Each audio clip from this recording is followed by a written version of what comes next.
This is a response to some of the comments of Abrar Omeish in her commencement views expressed in Virginia recently. D.W. Winnicott says, "We start our lives as unintegrated beings, as a succession of impulses. In the beginning of our lives, there is no psychological entity, the self. The self is an accomplishment," family system theorists tell us. The individuality force lies at the crux of the creation of a solid sense of self that leads us to follow our own directives, to think, feel, or act on our own behalf without worrying about what others think, feel, or do, to be independent. A person with a less strong individuality force can't separate themselves from the emotional pull of the group.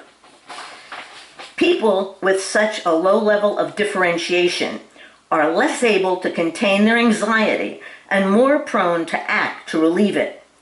The more anxiety there is in a situation, the more togetherness fusion there will be. Nothing binds anxiety as much as relationship. Being an individual, knowing one's principles, and living by them helps bind anxiety. Instead of denigrating individuality, I would agree with you if you denigrated egoism. To me, egoism is all about putting your interests above the interests of others through control, domination, dehumanization of the other.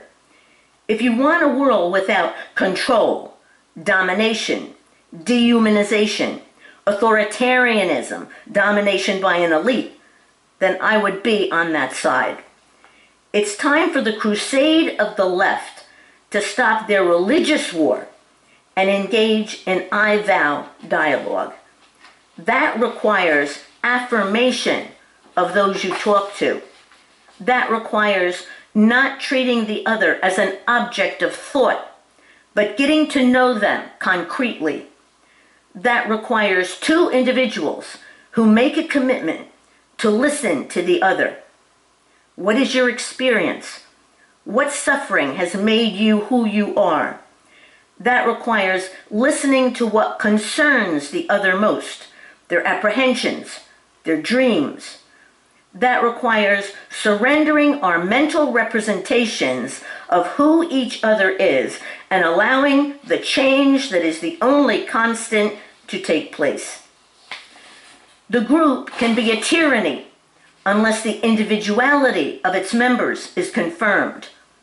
I would go as far as to equate the ability to see others as individuals with mental health.